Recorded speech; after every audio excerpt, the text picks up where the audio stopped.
Hafa everybody, Jason Salas here with Coach Jimmy. And anytime I can get time with Jim is a blessing because he is literally doing like a million things. So Coach, always good to see you, man. Thank you. Winning championships at the high school level, at the club level. You know, you took the team to the Micronesian Games like last summer, great success there. And you are always teaching the game. Yes, yeah. Absolutely. We've done this interview like a bunch of times and everything. You know, there's always one thing I wanted to ask you that I've never got around to though, Jim, is you very often mentor young athletes and players, usually when they're in their latter stages of like even middle school, right? So at what point do you as a coach like really see it when it like clicks, and not necessarily like a growth spurt or a maturity level and everything like that? At what point does a player like really start to like hit their stride and really like, you know, get the game?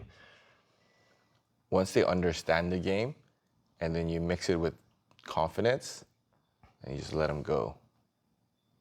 That's interesting. Okay. Yeah. There's no certain timetable for it. Mm-hmm. It just happens. And everybody's different, you know. Yeah, and every kid is different. Is the physical side harder than the mental, or is it the other way around? No, it's the other way around. I believe the mental part is the hardest part. Okay, so athlete confidence is the harder thing to develop. Especially today, I think, just because social media. Yeah. Our days, we didn't have that. So we were just, you know, we didn't have to worry about the outside distractions. And we're just focused on that moment. Do you think the NBA, as you know, the NBA, the Olympic game, WNBA, does that put pressure on players to say, like, if I don't have 63 and 15, you know, like I'm having a bad game, and what did I do wrong? Or no, I don't think it's based on points. Not like that. I think it's just maybe they train, right? Kids today are training, such at a young age now, right? And does it reflect to the game? So sometimes it doesn't. And then that's where confidence breaks. Also, the modern game, and not just, you know, the fact that we play positionless basketball right now, but also, you know, conditioning, again, the mental side, you know, like taking time to actually, like, you know, kind of like some people meditate, some people do like team bonding exercises, nutrition. It's so much different than when you and I were in school. When I was a Sanchez and you were FDA, just bring shoes and show up to practice.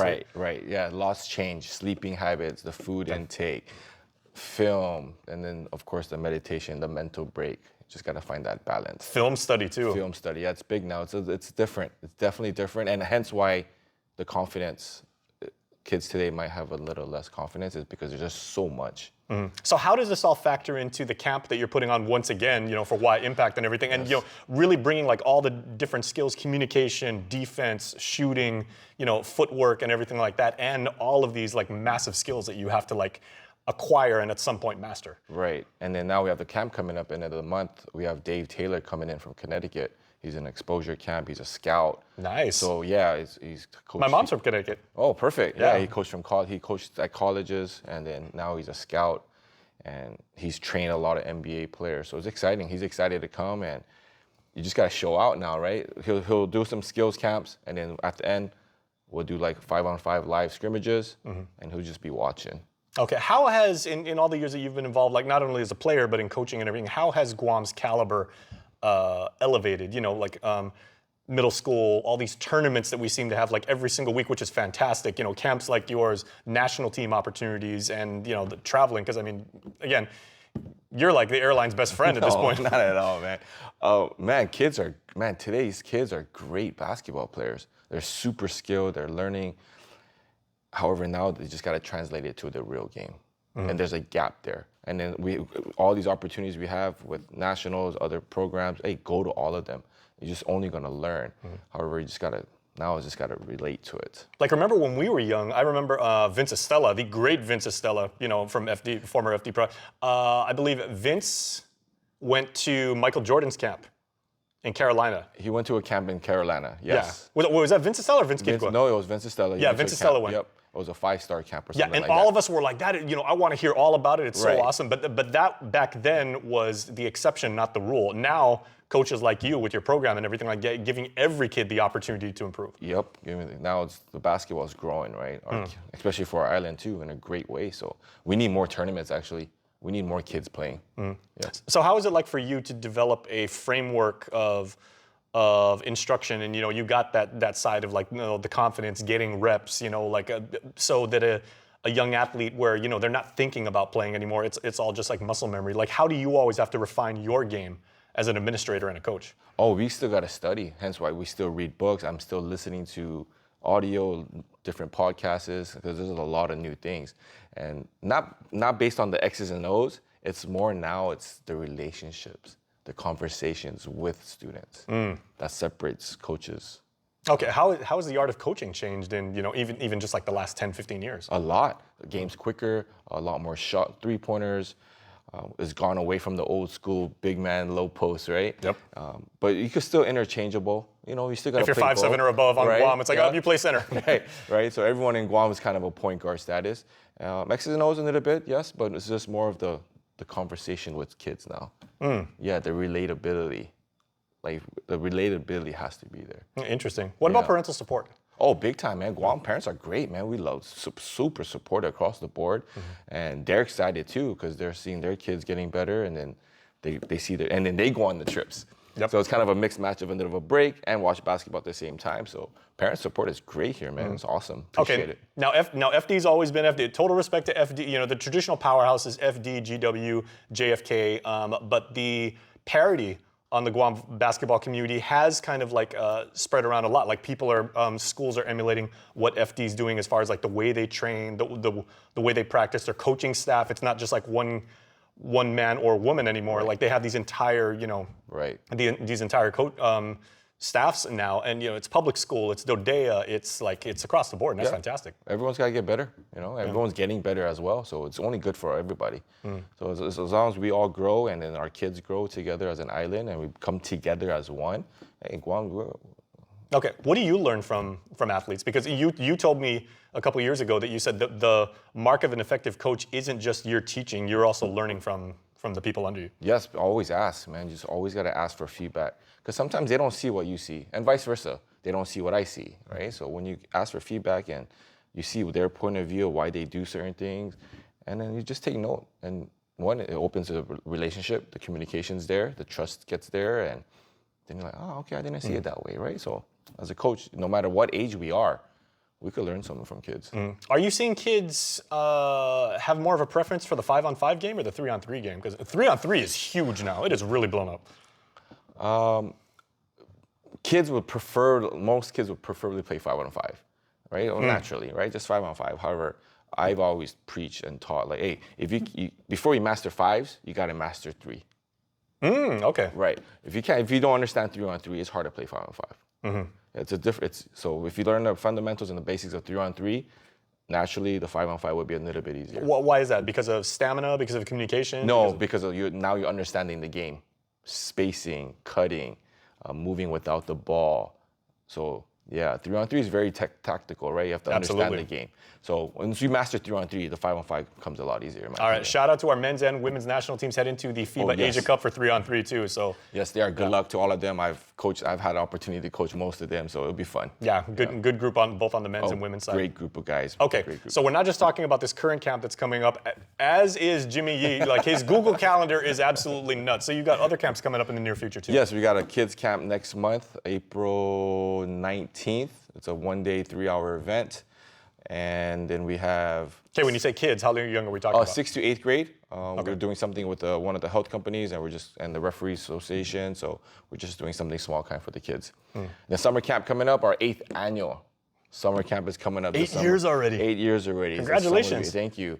And we got to go big for the 10th one though. Yes, we are. 2 years, yeah. Yes, we are. We have some plans in the works already for that. So yeah, it's 8th summer camp coming up this summer. In the month of June, we have Coach Tracy York coming from Australia. Then we have a coach from the Philippines coming in as well. And then we have a trip, Vietnam. Very nice. So the last 2 summers we've been going to Indonesia. So this summer we plan to go to Vietnam. So if you're looking to go to Vietnam, come out. Doesn't matter what age group. We have all age groups are open. Okay, so you talked about feedback a couple moments ago. What do the players, when they offer you that feedback, say about the fact of, traveling together, playing in different gyms, in, what could potentially be like, hostile environments and everything in front of, because typically you'll say like, oh, my auntie's up there, my cousins are there. I went to school with that kid and his family and everything. You go there and you don't have anybody that knows you in the crowd except your own teammates. And how does that shape an athlete's character? Good. Sometimes actually kids play a lot better away from the island. Whatever reason. That's true, yeah. Yeah, because, there's no aunties up there watching. There's no pressure, right? So, but at the end of the day, Just play your game. Just play. Culture. But we have big parent support that comes. Yeah. Yeah, they all come and they want to come, and we're excited this summer. And culturally, kids get, they grow. They come together, especially if there's not their real teammates from like a school. Just random kids come together. You got to figure it out. Yeah. Yeah. And again, one of the many Jimmy Yee witticisms and moments of genius that he told me, he goes, you never truly understand your teammates until you travel together. Absolutely. And that bonds you. Yep, 100%. Yeah, Yep. you're gonna fight for the teammate right next to you once you guys like get on the plane together, talk stories, and compete somewhere else. Yeah, a lot of stories. So Vietnam's gonna be exciting, and we look forward to it. How many athletes are you taking over there? It depends. We're looking at U18 boys, U18 girls, U16, and U13. One final thing, right, is that the Y Impact and like the many businesses that you own, you've now gotten into athletic apparel. Yes. And you sell some really, really good merch. I remember like your teams used to have like amazing uniforms and everything, and you've actually broadened it out right now. Yes, thank you. Yes, appreciate it. Yes, we have our apparel side, uniforms, jerseys, shirts, across the board, not only basketball, but also we've done softball, we've done volleyball, we're doing a bunch of stuff, even cross country we've done. Okay, now I'm biased because like I'm old school volleyball, right? Volleyball's gone from the days when we used to have like sleeves, right? And then we went like for the whole sleeveless tank top thing, and then sleeves came back with the collar, without the collar, all kinds of stuff. Tight, high neck fit. Like, what is the current trend right now in volleyball? Sleeveless. Fashion? It's sleeveless. Sleeveless again. A little bit of a V cut. Yeah, so. And cool. these aren't like the old cotton stuff where like no, winter changers. Dry fit, polyester. Yep, mix, and then custom bags. That's been a hit, and quote unquote Letterman jackets. Like what happened to Letterman's jackets? But nowadays it's not really leather. Letterman jackets, I don't know, it just kind of disappeared. It fades out. Well, Richard Chu, right? From right. from St. John's. Yeah, yep. Exactly. Yep. Phenomenal. Shout out to Rich. Yep. He's gonna watch this at some point. He's an MMA promoter right now in San Jose. They sold Letterman's jackets. They sold skateboards and everything like that. What? Letterman jackets were the best part of high school. Yeah, now not anymore. Now okay.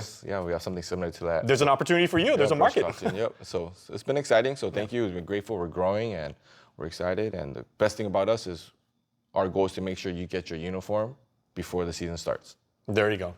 So that's our angle. What schools tend to be like the most popular? Because Guam's got some great school colors. Oh yeah. JFK was our arch rival, like at Sanchez, and I've always had so much respect for JFK's colors. They look sharp when they take the court. Yeah, bright green, the green, it was good. Yeah, you're gonna say FD because you're an FD guy. No, FD is right, maroon and gold, right? But all the colors are max. We got this weekend. We got the preseason volleyball tournament.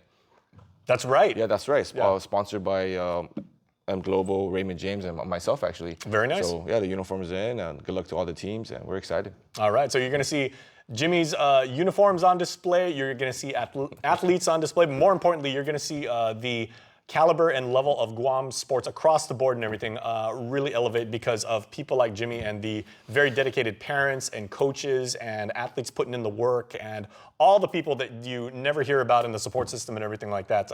Credit to all you guys for making our athletic community so outstanding. You. So Thank you, brother. Thanks for having me. All right. Appreciate it. That's Coach Jimmy D. Make sure, where can people find you on social media if they want? The Y Impact, THEY Impact, and 68. My phone number, you can post it up on you can feel free to post it on there you go. Share it out. So thanks to all our parents and supporters all around. All right, but save some time for me because I love doing these interviews with Jimmy. And so, hit him up if you need some information, but save some time for me. All right, thanks, Coach. Thank you. Appreciate it.